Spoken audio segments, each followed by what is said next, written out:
Hi, my name is Nitin Donipad. On behalf of my team, I'm here to present to you the product that we've worked over the past 9 weeks for our client Tiversa to help them mine their dark web malware data store to provide security services to individuals, corporations, and government agencies. The dark web is one of the busiest places on the internet, with about 550 million users who access it a year, making 1.8 million searches a day, and transferring 2 terabytes of information. This transfer of information happens over peer-to-peer networks. Simply defined, a peer-to-peer network allows a file to be downloaded among a network of computers, and this makes it very hard to monitor and track activity. However, our client Tiversa is one of the only cybersecurity firms out there that has their entire business in monitoring these very peer-to-peer networks in the dark web. Tiversa currently offers 3 main services, and they use keyword matching for all of these. So what keyword matching means is that a client provides to Tiversa a list of sensitive keywords that they want to keep track of. Tiversa then takes these keywords, searches across its data store, and if a match is found, it's generated either as a data breach notification, as a fraud notification, or as a personal notification. So how does Tiversa do all of this? It's not through magic, but through 60 patented technologies that's able to scrape 2 terabytes of data per day, which adds up to a data store of about 15 petabytes that Tiversa is currently sitting on. Of this 15 petabytes, only 5 are being used for the 3 services shown. That leaves 10 petabytes of just untapped data. Of this, 45 terabytes are files that are classified to have some sort of malware, which is about 700 million infected files. So this begs the question, why does Tiversa have 700 million infected files sitting in their data store in downtown Pittsburgh? Well, the answer is that now that the dark web has become the perfect safe haven for cyber criminals for 3 main reasons. First, these cyber criminals can encrypt their data and mask their IP by using software tools such as Tor, which gives them access to go to the dark web. Second, by using files to spread malware over peer-to-peer networks, these cyber criminals make it very difficult to know who's really uploading or downloading these files. And lastly, the dark web is the perfect place to try it for new infections because there's a lack of enforcement and no great tools to be able to really understand activity. So Tiversa really wants to do something about this. But as of now, they really can't because they have no tools in store to mine their malware data store. What this means is they have unstructured files with no search tools or to search these, no way to find trends, and no visualization tools to do any of this. So essentially our goal over the past 9 weeks was to be able to search and visualize the malware data store for Tiversa. However, we went far beyond what was asked, and we were able to deliver 2 game-changing products to Tiversa to open them up to a market that they've never been exposed to. First is we were able to come up with an algorithm to help them identify offending IPs who were spreading malware. They could then take this and go to their clients in the past, such as the FBI, and help catching these cyber criminals. And second, we were able to observe behaviors of zero-day infections. Defined shortly, a zero-day infection is an infection that is unidentified. And because it's unidentified, it can sit on your computer and cause all the damage it wants in the world. And by the time you know it's there, it's too late. So what we wanted to do was be able to provide patterns of these dangerous infections to antivirus companies also on behalf of Tiversa. So our solution to do this had 3 main parts. Part 1 was the ability to structure and search.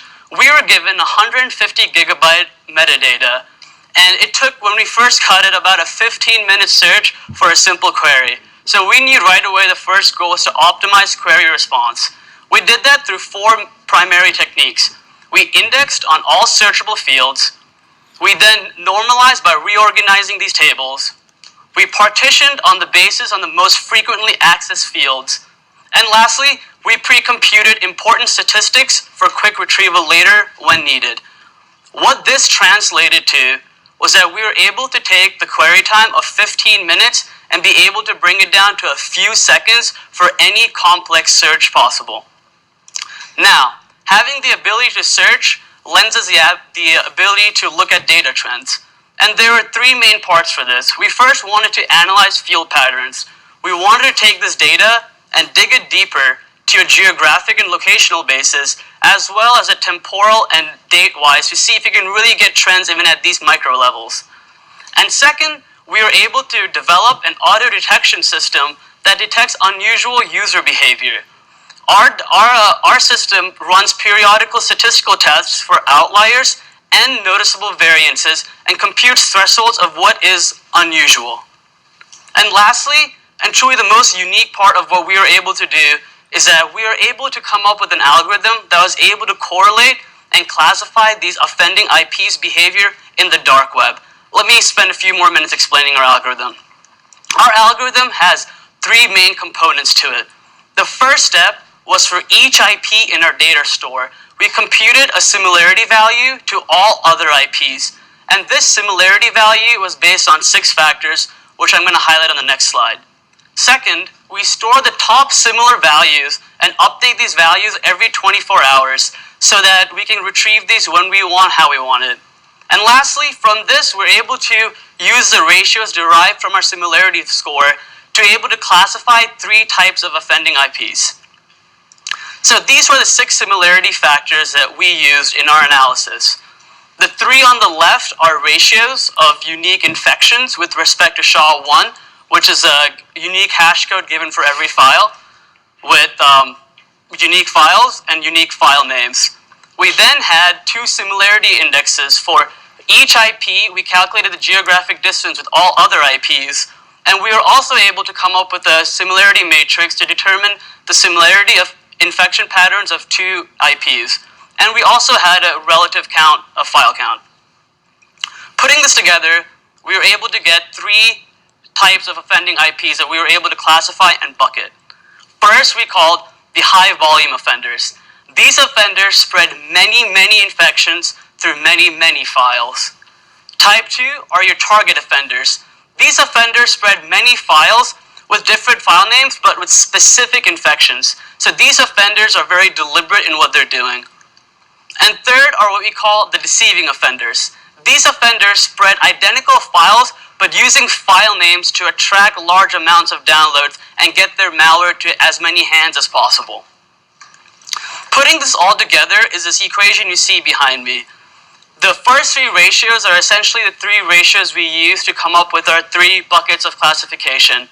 And we also took this to 2 cyber forensic experts with more than 10 years of experience and asked them their opinion of this. And they were able to tell us that what we were able to do is not only unique, but needed in a field that requires new thought. But the equations are great, but we need to be able to abstract away this type of logic and be able to provide an interface for people to really work with. And with that, we were able to come up with an interface that was both responsive and dynamic. And with that being said, I want to turn the presentation over to Chuhei, who will walk you through our demo and show you the powerful capabilities our system is truly possible to do. Go ahead, Chuhei. Thank you, Nitin.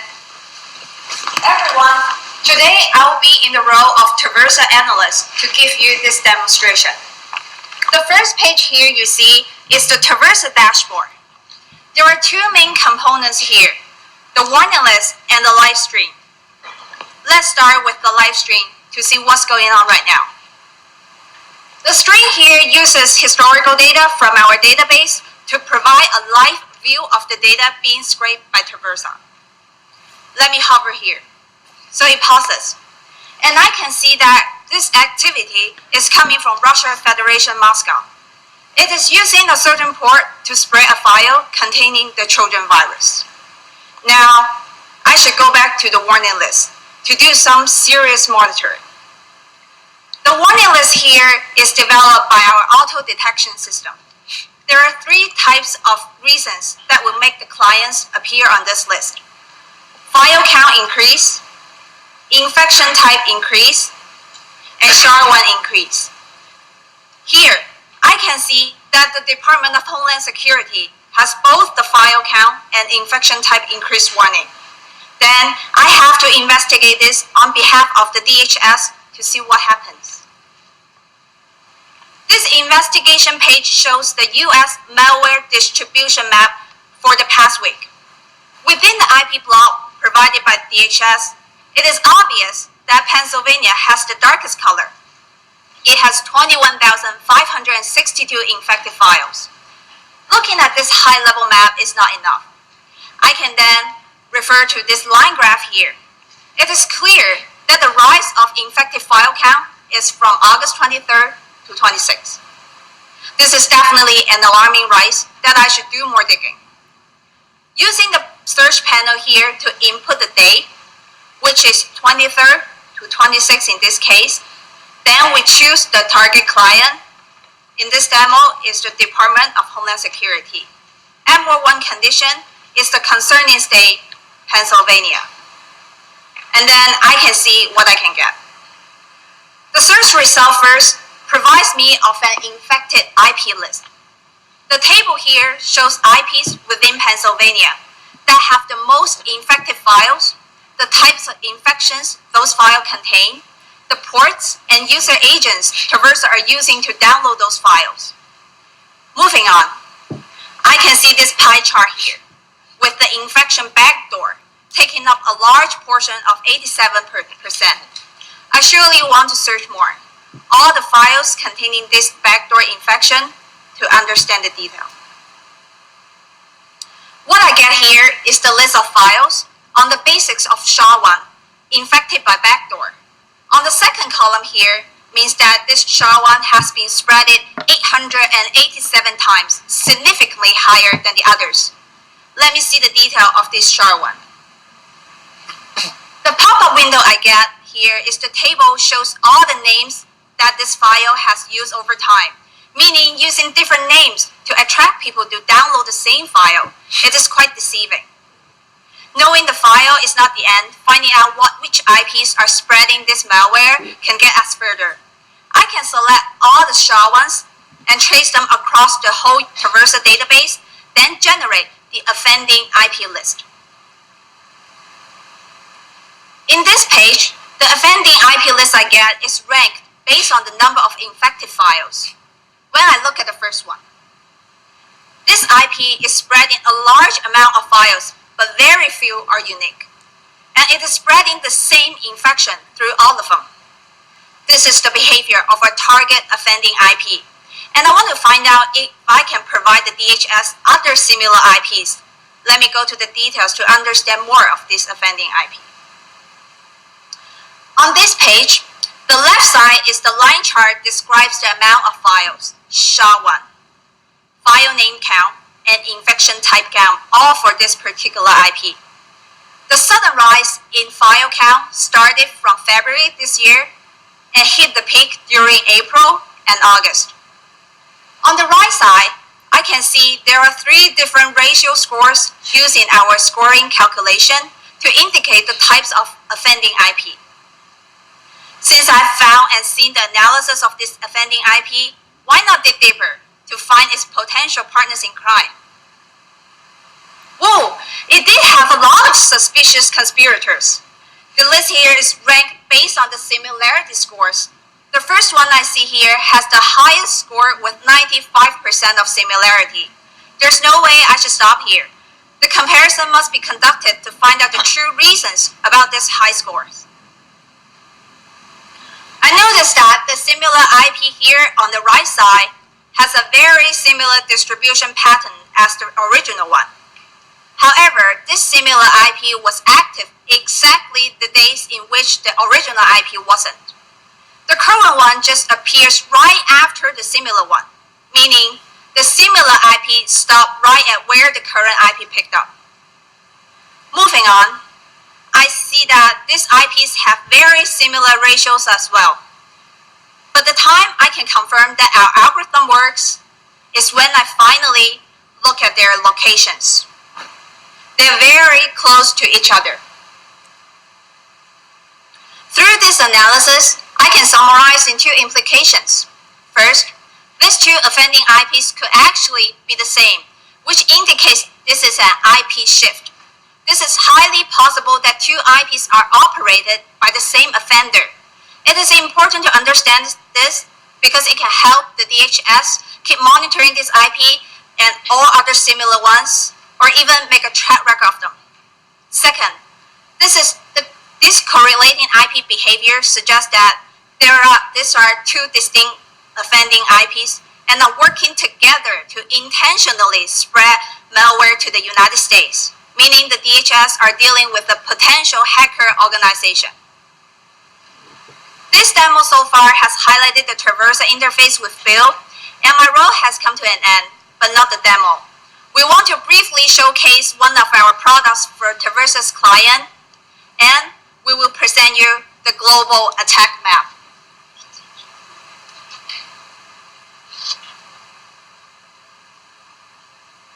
This attack map is currently set up to show attacks against the United States from our data store, as well as show similar IP behaviors around the world.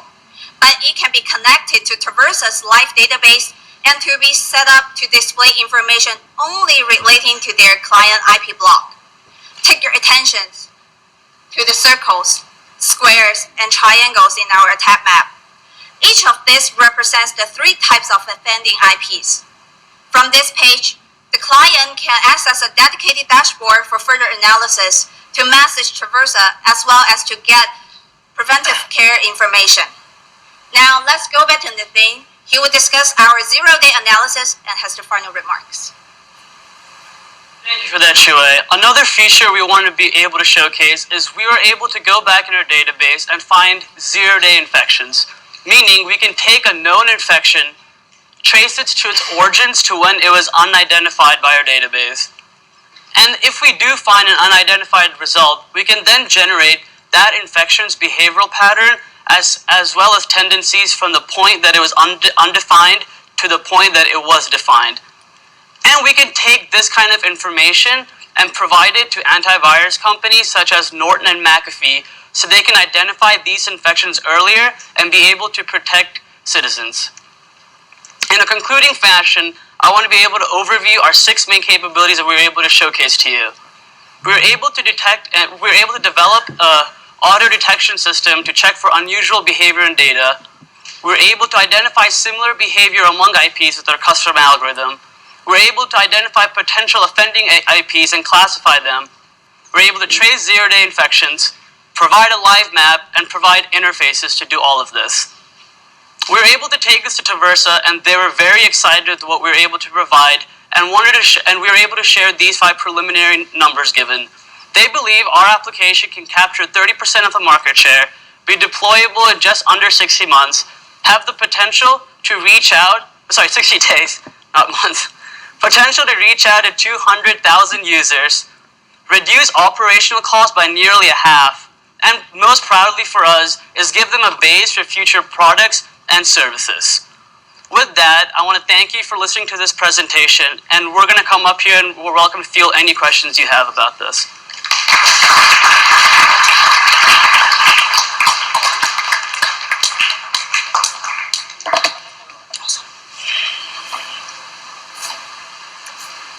Hi, great product. Thank you for the presentation. One of the questions, I'm not familiar what's out there right now because this field is constantly changing. It's like, when you introduce something new, the hackers get better, vice versa, go on and forth.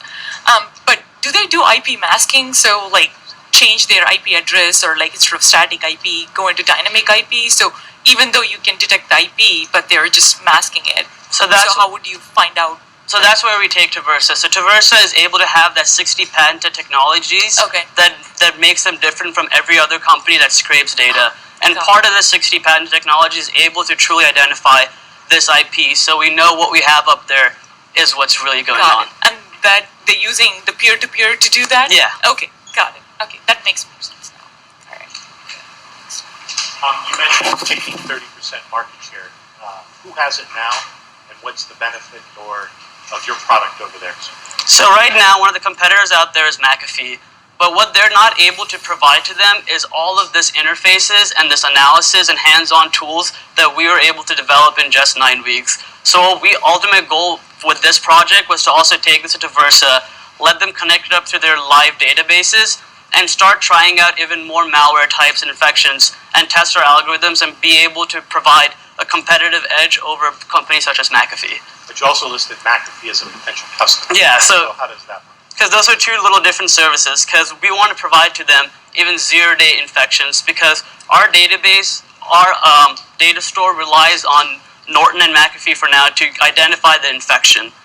So if they get better, Tiversa gets better. It's a mutual relationship where we give them a zero-day infection behavior, and if they catch it earlier, we get it in our system earlier, and we're able to provide a deeper level and more accurate level of analysis. So your applications only work for detection, not defending, right? Yes, because I don't think there's an algorithm out there that can officially say this person is offending. All we can provide is an algorithm that says this is potential. We've given you the data behind this, and leave the experts at the Department of Homeland Security to really investigate it. So the zero-day infection, do you figure that out using, like, is there some process that's running that's trying to suck up all the data? Is that like one of the ways? So the way we actually discovered zero-day infections was once we got our database, there was a lot of nulls for infections. And curious, we really wanted to understand and research by ourselves, why are these nulls existing in Tiversa's database? And once we kind of got to understand how they classify infections, we realized that these are nulls that can be really used to identify zero-day infections. So the further in the date you go back and get that same SHA-1 with the unknown, you've got two poles here that you can trace between to analyze. But does it really work well on things like BitLock, where anyway you have to pay somebody if you want the files back? So how effective is it for those sort of malware? So I mean, we wouldn't be with the malware we have. It's effective. So that's another extension of this. Is given more types of malware. Something Tiversa we actually discussed with them was trying this out with ransom malware and other types of malware, and throwing this up against every type that's out there. And we also had, because of the sensitive data that Tiversa deals with, we also were given a certain data set to also work with. So for the IP forwarding, how many layers can you trace back? I can see from the diagram here, it's only 3 layers. Is that true? So the diagram here is actually set up from our historical data store, and just a subset of that to really just demonstrate in our demo that this is what our page will be. But all you have to do is take this and put it with a live database, and these visualizations will adapt to as the data is come in. So for now, we set it to 3, but it could be N. Okay. Because we didn't want to blind you guys with all the lines. Yeah. And this is strictly for malware. This is not for like DDoS attacks, or does it work on those as well? No, this is for malware. Okay.